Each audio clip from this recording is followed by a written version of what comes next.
You said something, and I want y'all to listen clear, because what was your point that you just made? How they over there in that war, they're letting the white people get out and escape that bomb. They're holding our people in there, women, children, and men in there, and letting Putin drop them bombs on them. Now, the media ain't saying nothing about this. I want y'all to hear what he said. They're doing all this fundraising for Ukraine, right? Yes, sir. We have people over there. College students. We have people over there that's in that city, and guess what? They're not allowing them to leave that city, right? Our people, even today with all of that's going on, we're praying for them, for Ukraine, but the people our people that's in that city, they're letting them be destroyed, right? He said something when he first came up. He said we are robbed. What are we robbed from? What did God say we were robbed from? Read. Isaiah chapter 42 and verse 22. But this is a people robbed and spoiled. Read that from the top again. But this is a people robbed and spoiled. What are we robbed from? What are you robbed? I want one answer. What are you robbed from? What are you robbed from? What are you robbed from? What about you? Our land. What about you? You don't have your nationality. That's right. You robbed from who you are as a people. What makes you a person? What makes you what would make you interested in the Bible? Nothing. How could you see yourself in the Bible when this is your God? That's what the word nigga means. Read. No knowledge of who. But this is a people robbed and spoiled. So you're robbed, and now you spoiled. You spoiled with the that they gave you out here. Right. You spoiled with a job. Right. You're supposed to be ruling this earth as the 12 tribes, but you're spoiled. You're spoiled with Valentine's Day. You're spoiled with Thanksgiving. You're spoiled with Christmas. You're spoiled with Memorial Day. You're spoiled with Labor Day. All this, they say, you can have the day off, sir. Now you can have the day off. Now you can go treat your woman right today. We're going to allow you to take your woman out. Now you can go spend time with your family. You're spoiled. God gave you more high holy days to celebrate. You got 52 Sabbaths in a year. That's 52 days that you're supposed to be resting. 52. But yet, you're sitting there praying to get a day off of work. You're spoiled. Come on. They are all of them snared in holes. So all of these different things that y'all don't even realize, they're traps, they're snares. They're holes to keep y'all in sin. They're holes to keep you from understanding that you as a people are the greatest people on this earth. They keep your mind. It's morphine. It's to keep you enduring the pain without noticing that all this is captivity for you. You're not here to be able to go and watch basketball games. You're here to get your minds right. That's why we came over here. We don't know our history past coming off of slave ships. Do you know where you were before your ancestors were on slave ships? Do you? Okay, do you? Do you? You don't have any clue about your history outside of being on a boat. Doesn't that bother you? Bring it out. That you have no origin? Where do you come from? Who are you? We don't know. You're going to find out today who you are. You're going to find out why we're in the conditions that we're in. Read. And they are hid in prison houses. And then what do they do with us? They raise us up to go to jail. They raise us up to do drugs. They raise us up to be crackheads. They're what? And they are hid in prison houses. We're hid in prison houses. Why?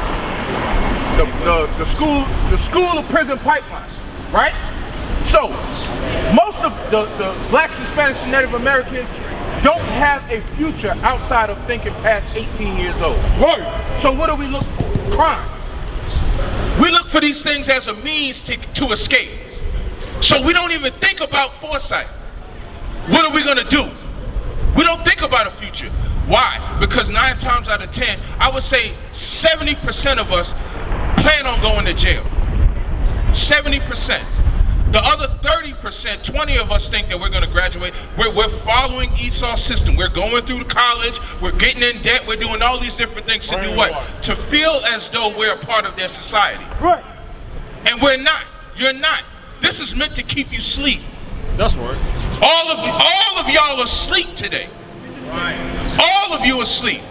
You woke up walking out the door not knowing that you're still asleep. To who you are as a people. Bring it out. Read. Therefore pray. They are what? Therefore pray. They're preying on you. They're preying on your spirit, on your soul. Y'all sit here and y'all go to church every Sunday and never knew that you were the greatest people in this Bible. That's right. You never knew that your ancestors that went on slave ships was written in this Bible. Bring it out. But they tell you about Christopher Columbus. Right. That's a lie. They tell you about George Washington. Right. They tell you about, give me somebody else. Give me Benjamin Franklin. They tell you about them, but they won't tell you about Moses. They won't tell you about anybody else in this Bible. Did you know that Christ was black? Bring it out. Yeah. You never heard that before, right? Yeah. Do you go to church? How long you been going to church? 2 years? How about you, sis? Okay. So we're sitting here and we're talking about Christ, right? And I'm asking you, did you know that this guy, this Christ, the Messiah, time stopped when he died? The very calendar, the date on your calendar is based off of his death. And you don't even know what he looks like. Give me Revelations. Bring it out. Let's find out what Christ looks like. Read. 14. Yes. The Revelation chapter 1 and verse 1. So this is the beginning of the book, right? Y'all been to school, right? You get a syllabus. The syllabus tells you what you're going over in the chapter, right? So this is what we're going to do with Revelations. This is the beginning of Revelation. Read. The revelation of Jesus Christ, which God gave unto him to shew unto his servants things which must shortly come to pass. So John the Revelator was giving a revelation, and it was supposed to be written, right? To show to who? His servants. The men that you see out here now, we're serving Christ. We're out here teaching y'all, serving you the Bible. Right. Because you haven't eaten the scriptures the way you're supposed to. You haven't eaten the understanding of who you are as a people. You haven't eaten this Bible. You've eaten Christianity. You've eaten white supremacy. But you have not eaten this Bible. How could people put on a hat, a white cape, use the Bible, and hang you on a tree at the same time? Why would I ever believe in this if my remembrance of the Bible is depicted towards that? I would never want to read this book. But let's see what Christ looks like. Read. And he sent and signified it by his angels unto his servant John. Give me 14. Verse 14. His head and his hairs were white like wool. It said his head. Read up so we know. I want everybody to know this is what Christ looks like. Bring it out. Read. Yeah. Verse 10. I was in the spirit on the Lord's day. What's the Lord's day? Does anybody know what the Lord's day is? Saturday. Huh? Saturday. The Sabbath. Saturday. Right. Sabbath. Sabido. In Spanish. It's the Sabbath day. If you look on your calendar, open your phone. I want you to open your phone. And I want you to pull up your calendar. And I want you to tell me what day of the week it stops on. On what day? That's the 7th day of the week. Right. Sunday is the beginning of the week. We can get there. I just want you to see little clues that they're telling you. They're telling you when the end of the week is. They're telling you what the beginning of the week is. But we just follow them like sheep. Follow them like sheep. That's what we do. Without even thinking. Open your phone. Look at the calendar. Oh, it stops on Saturday. That's the end of the week. That's the 7th day. Right? Come on. I was in the spirit on the Lord's day and heard behind me a great voice as of a trumpet saying, I am the Alpha and the Omega. So John on the Sabbath day, he hears a voice behind him. And it says, I'm the Alpha and Omega. So now, I want you to visualize this. It's the Sabbath day, and you hear, I'm the Alpha and Omega behind you, right? What are you going to do when you hear that? You're going to turn around, right? All right, come on. Verse 12, and I turned to see the voice that spake with me. Don't read too fast. Read it again. Verse 12, and I turned to see the voice that spake with me. So, just like you said, he's going to turn around to see who said that, right? Come on. And being turned, I saw 7 golden candlesticks, and in the midst of the 7 golden candlesticks, one like unto the Son of Man. So how would he say the person that's saying this looks like the Son of Man? How would he know? He had to have seen him. That's right. That's how he would know who he's looking at. He said, that looks like the Son of Man. What's your name? Emmett? What's your name, sis? So, if Emmett was standing behind you and he calls you and you turn around, you would recognize him because you've seen him. So John is telling you, I recognize him. That looks like the Son of Man. That looks like Christ, right? Come on. Clothed with a garment down to the foot. So he's clothed with a garment down to the foot. Okay, go ahead. And girt about the paps with the goat. So he has a girt about the paps. That's what he had on. Come on. With a golden girdle. Verse 14. His head and his hairs were white like wool. It said that the hair on his head was woolly. Now ask yourself, who has that texture? Who? Who is we? People of color.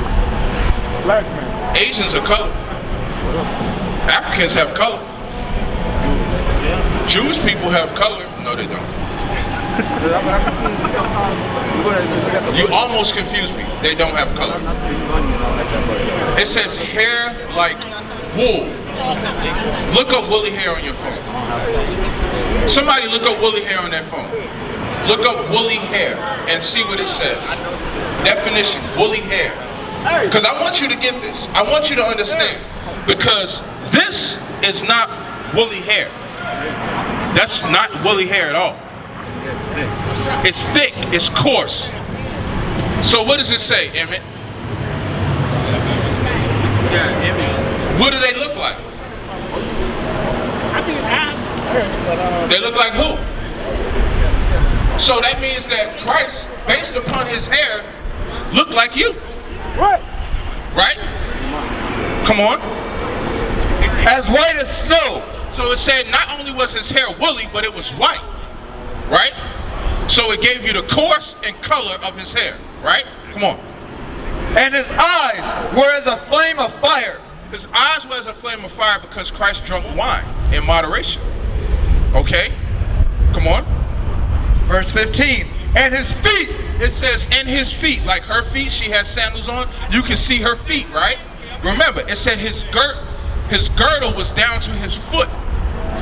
His garment was down to his foot. They didn't wear boots and sneakers back then. They wore sandals. So you could see his feet, right? Come on. And his feet like unto fine brass. Like as if what? As like unto fine brass. As if they burned in a furnace. So you take brass. Brass is what? Brown. It's brown. Now burn it. What is it? So you sat here. How old are you? How old are you? How old are you, sis? How old are you? 47. How old are you? 63 years old. Did you ever read that?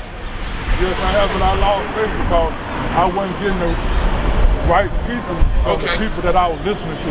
All right, so listen up today. Out of all of the years, add all of your years up together.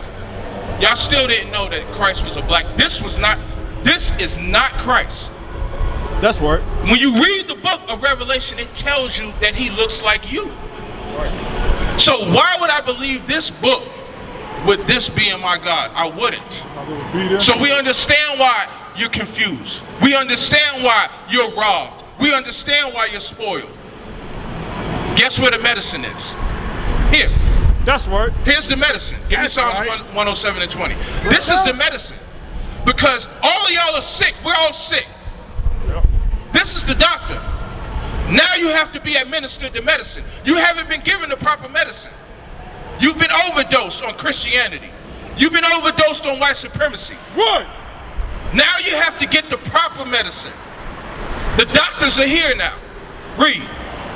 Psalms chapter 107 and verse 20. He sent his word and healed them. What's his word? What is his word? This is his word. Right. How could he send his word to heal you? Bring it out. Give me that in Isaiah. Isaiah 30. How could he send his word to heal you? How could the doctors heal you if you don't know what a hospital is? You got gunshot wounds, you overdose, you got all these different things in your mind. Christianity, all of the things that we're spoiled with, all of the things that we're robbed with. Alcoholism, drug abuse, whoremongering, niggerdom. All of these things that we're dealing with every day. But you don't know how to get out of it. Right. You don't know what medicine to use. You're putting a Band-Aid on it by going to church every Sunday. Read. Isaiah 30 and verse 20. And though the Lord give you the bread of adversity. So that's adversity. Why does God give us adversity? Why do we as a people, we get pulled over and we find ourselves trembling with fear. We find ourselves struggling week to week with a paycheck. We find ourselves, as the soldier brought out, last hired, first fired. We find ourselves in adversity as a people. Particularly, I'm talking about the blacks, Hispanics, and Native Americans. That's who I'm talking about. That's who this is talking about. Right. We find ourselves in what? Read that part again. And though the Lord give you the bread of adversity. Why would he give us adversity? I want you to answer that. Why would he give us adversity? So, like, something, No, I'm asking you. I'm asking you a question. I want you to answer the best of your ability. to like advisory numbers or to commit to everybody. Okay. Emmett, sis, why would he give us adversity? Why would the gracious God that blesses you with everything and prosperity, why would he give you adversity? Why would he allow a knee to be on that brother's neck? Why would he allow the sister to get pulled out of her car? Bring it out. Why would he allow the brother to get shot in his car and not do anything? Why would he allow the sister to walk inside a man's house eating ice cream on the couch and shoot him? Why would he allow that? To wake us up. To do what? I like what you're saying. I like what you're saying. You said to wake y'all up. Why? Because you sleep. What? We've been lured to sleep. You're walking around sleep. Give me Proverbs 21. Bring it out. Wake them Proverbs up. 21. How y'all asleep to know about who you are. Y'all asleep to know about your righteousness. The glory of how God sees you. The mirror about who you are. Don't be distracted. Understand. Don't be distracted. Y'all asleep about who you are as a people. What makes you the greatest person on this earth? Right. Who were you before this? Kings and queens. What honor did you have? What glory did you have? Read. Bring it out. Proverbs chapter 21 and verse 16. The man that wandereth out of the way of understanding. So if you don't have an understanding of this Bible, you're wandering. You're just wandering around aimlessly, not knowing anything. Sis, if you have a question, I want you to come down here and ask your question. I want you to come down here and ask your Take question. your white Jesus on down the road. We don't want to hear that. All right? Come on. I don't want y'all to get distracted. I don't want y'all to get distracted. You know what happens? When you're in church, right? And the pastor has you praise dancing. And he has you doing all this stuff. Who stands up and says, I don't believe what you're saying? Bring it out. Who stands up and goes against him to say, show me that in the Bible? That's right. Who does it? Show me what Christ looks like. Show me what Christ looks like in the Bible. Show me what scripture that Christ looks like. Show me. Show me what he looks like. This is a miracle. It's a miracle for a black man to be on the corner teaching his brothers and sisters who they are in the Bible. You don't think we wanted to be sleeping in bed this morning? Right. You think we just woke up, hey, I'm gonna go out there and I'm gonna teach the Bible to everybody. Right. No, we were called to do this. Right. This is our profession. Right. Don't be distracted. Hey, don't be distracted. Let's pay attention. Read. Go back to where we was at. Pay attention. 1 Corinthians 12 about what? If you want a dialogue, I want you to come down here. And I want to hear what you're saying. I want to hear what you're saying. I want to hear. I'm going to show you. Hey. Pay attention to this. What does it say about a woman teaching in the church? Bring it out. What does the Bible say about a woman teaching in the church? What does it say? Who taught you that the white man? Who taught you that the white man? I'm gonna show you what does the Bible say, because we're talking about the Bible, right? I want to deal with the Bible. What does the Bible say about a woman teaching in the church? Bring it out. You might have never heard this. Don't be offended by it. Read what I read. 1 Corinthians, brother. 1 Corinthians. Read what you got. Because what y'all need to understand is we have not been taught the scriptures. What we've been taught is Christianity. That's why she's up there and thinking that it's okay to come against the prophets and talk against the prophets. She will not go in her pastor's church and say anything against what he's teaching. That's right. But she'll look at me and she'll look at the man out here as purple Negroes and say, y'all don't know what y'all... I challenged her to come down here to prove your cause. We will read whatever scripture she asked us to read.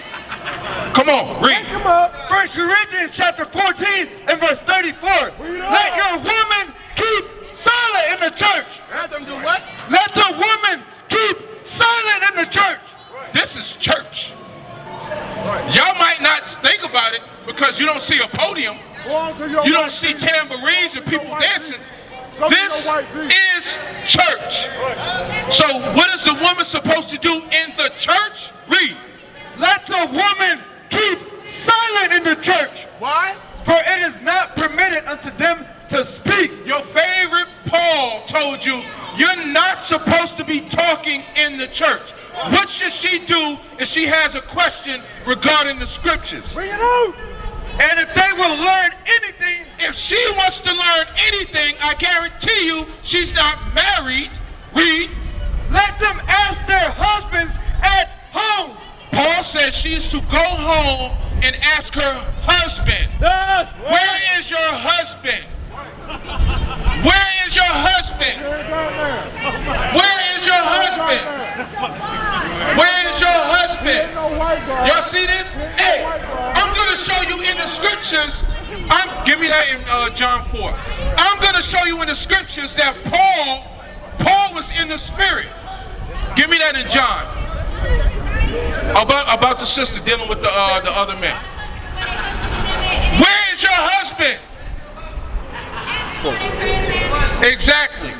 Y'all understand? I want y'all to pay attention, because the reason why I'm doing this is I need y'all to understand. Y'all haven't learned the Bible. You haven't learned who you are. We haven't learned order as a people. The black woman hates the black man. You can see that, and I'm not saying you, but the black woman hates the black man. Look at this. We out here teaching you your nationality. What have we said other than the fact that you are the greatest people on the earth? Yet she's up there challenging that you, as a black man, is the greatest man to walk this earth. That's right. She don't want you to see who you are, because she wants to be above you. Why? Because white supremacy puts the black woman over you. It tells them that they're better than you. It tells them that they should be over you. And she wants to keep it that way. She wants to keep you asleep. The rulership of Christ depends on us men. That's right. Not no loudmouth black woman who doesn't have a husband. Read. John 4 and verse 17. That the woman answered and said, I have no husband. Read up. Read up. Verse 15. Read what Christ asked her, where's her husband. 16. John 4 and verse 16. And Jesus said unto her, No, read 15. verse 15, the woman said unto him, Sir, give me this water, that I thirst not. So Christ is having a conversation with a woman at a well, right? So they're having a discussion. In the midst of that discussion, let's see what Christ asked her. Read. And Jesus said unto her, Go call thy husband and come hither. Why would he say, go get your husband and tell him to come here? Back then, man wasn't. Because there was a respect. There was a respect. So he's dealing with her, and he has to tell her, go get your husband, bring your husband here. You see that? He has to tell her, why? Because there's order in the Bible. He said, hey, go get your husband. Go get your husband. Go get your, how many men out here are married? Raise your hand. Raise your hand if you're married. Huh? How many out here are married? Raise your hand. You see how many purple shirts got their hand raised? We're married. We understand order. We understand the Bible. Where's your husband? Where's your husband? You don't even love yourself. Where is You he? don't even love yourself enough to learn to You see, do. she don't have a man. I would not want to deal with somebody that run their mouth like that. I know she don't got a man. She Right. talk too damn much. Right. Read. Verse 17, the woman answered and said, I have no husband. That's what she should be saying. I have no husband, and humble herself down to learn the Bible. That's her problem. Give me 1 Corinthians 11. You know what it is? Our women don't want order. Because if there was order, they would have to be in subjection. You walk around down in there. She's in subjection to her husband. She walking behind him. She's in subjection. You see that? No problem from him. He ain't got no problems with her. The black woman, bumping her damn gums. That's all she do is bump her gums. She don't know nothing about the scriptures. She just bumping her gums. Read 1 Corinthians 12. For what? Why would I read 1 Corinthians 12? What am I supposed to get out of that? No, they lied to me and told me this was my God. That's what they lied to me and told me. And you believe them. That's your problem. You love the white man. Read. 1 Corinthians chapter 11 and verse 3. But I would have you know that the head of every man is Christ. So you see that? Now, in 1 Corinthians, I want y'all to understand, Paul was dealing with people that didn't come up in the law, right? So Paul has to reestablish the order that God has set up. So the Corinthians were just like our women today. It's the same thing. They was under the same rulership. They was being told what to do. They was able to do whatever they wanted. So Paul is now reestablishing order. So now, in the book of Corinthians, he's telling them what? But I would have you know that the head of every man is Christ. He says, so, black man, your head is Christ. That's who you got to answer to, right? Come on. And the head of the woman is the man. And he said that the head of the woman is the man. That sounds sexist. That sounds feminist. What? Ain't my head. No. God said that the man is your head. That's right. That's what God said. That's right. No woman should be walking around aimlessly without a man. She's supposed to be married. We got all these promiscuous women, sisters out here. They'll give up the booty before they give up their heart. That makes no damn sense. What? How would you give me your vagina? I don't even gotta marry you. I can milk the cow all I want to and I don't even gotta marry you. That's what. Why would I want to marry you? I already got what I wanted. They don't value what God gave them. There's no value in our system. They don't give a damn. What? And they're okay with it. You'll walk around, your titties out, your ass out. Well, if they get to see it, you know, what's left for the man at the crib? Everybody done seen everything that my woman got. So what is left for me to have? Right. There's nothing. There's nothing there. Right. Everybody, it's on Instagram. It's on Facebook. It's already there. What man wants to walk around with another man lusting after their woman? Would you? You want to walk around and somebody staring at your woman's butt? I know y'all want security. I'm just asking the answer. Would y'all want a woman? Would y'all want? You walk down the street right now with your woman, and you want all of us looking at her butt. Would you want that? No, you don't want to say it. I see it in the spirit. You like, hell no. Hell no. Would you want? You already shaking. No, you don't want nobody looking at it. You don't want nobody doing that. But come deal with me. I got to show you why you don't want that. Why don't you want that? Because the Bible, don't no man want that. But what happens? I'm going to show you. Give me Deuteronomy 22. The reason why we don't want that is because what? It builds lust, right? So, what were pants made for? For what? For what? I said to cover. Pants were made for men. Oh, is that so? Yes. If you look at every pair of pants What's in front of it? A zipper. There's a zipper. Why? That's right. Because we have an instrument that we use to urinate with. Works. Women don't have that. Bring it out. That's why they don't have pants made for women. What they did was they made pants and said these are women's pants. No. When you get married, are you gonna wear pants? What are you gonna wear? Why? Because you think you look beautiful in a dress, right? Right? That's why they have wedding dresses. You don't see a store with wedding pants. Right. They have wedding dresses. Why? Because that's what our women are supposed to wear. That's what makes them beautiful. Read. Deuteronomy chapter 22 and verse 5. The woman shall not wear that which pertaineth unto a man. Why would God give that order? Because when he instituted pants in Leviticus and in Exodus, it was made for men. We never had that problem. I want y'all to come and look at this. Get this one for me. Get this one for me, soldier. Pull that up. Lift that up for me. I want y'all to see this. So, we were in the cotton field at this time, right? We were in the cotton field. What were our women wearing in the cotton field? Huh? I want you come and see too. What were they wearing? Dresses. They were picking cotton in dresses. This dress code that we have now didn't become popular until after the 1950s and 60s. Even when you look at the era of Malcolm X and them, those women were wearing dresses because that's what we were assigned to wear by God. By God. I'm not saying what society allows. I'm saying what God instituted. He said the woman should not do that.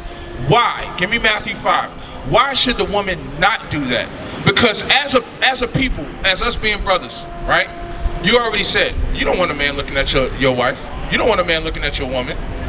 But if she has a pair of pants on that's tight, and her buttocks and her figure is showing, they're going to look. Read. Matthew 5 and verse 27. Ye have heard that it was said by them of old, thou shalt not commit adultery. But I say unto you, that whosoever looketh upon a woman to lust after her, have committed adultery with her already in his heart. So guess what that does to all of the men? We commit adultery because your butt showing, your butt showing, your butt showing. Right? Why would our sisters want to do that to the men? So they see us when they give us the alcohol. Then call them dogs when they taste that. You understand? Like when you actually read the scriptures, it's to protect us from us against each other, to keep us from Mr. Sin. Why? Because your man wants to know what your mind is about, right? You want a man to just come up, you got a nice figure, oh, sis, you looking nice, your body looks nice. No, that's not the game that you want from a man. You want him to get inside your mind, right? That's right. But if he can only see what you got going on, that's the only thing he's thinking about. And he's going to do whatever he can to get into what he wants to get into, as opposed to what he should be getting into. Bring it out. Here. Right. That's the point. So now we got a whole bunch of lustful brothers walking around because all of our sisters are wearing pants. It might not seem, but guess what that does? It puts a spirit on our sisters. Why was the term "who wears the pants in the house" a even slogan? Because the person that wears the pants in the house is the ruler of the house. The head of the house. He's the head of the house. That person is the head of the house. So if both of y'all got pants on, now y'all battling for who's in order. Who's the head? That's right. Right? Yep. Hey, brother, we got to hit on that, but You got a flyer, right? I got the flyer. Read it. All right, man. All right, have a good one. So I want y'all to understand this. Hey, one of y'all brothers, I want y'all to come teach. So I want y'all to understand this. This Bible is your book. This understanding is yours. This order that y'all are listening to, that y'all are hearing, is meant for us to get right. This is the antidote. This is the medicine to get our minds right. Come on. We used to scream black power while Heron was pushed. But at the end of the day, nothing's in vain. IUIC has been given a vision The tents of Judah has risen.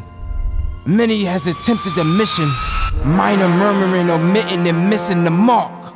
Just reading that he had the flame of fire in his eyes gave us the spark. We on Paul's mission. We out on the road, purple and gold. From Mexico, Cuba, Haiti, Ghana, Sierra Leone. 144,000 boots banging, concrete crackling. These are our men repented at heart. The scriptures is proof. IUIC, we deliver the truth.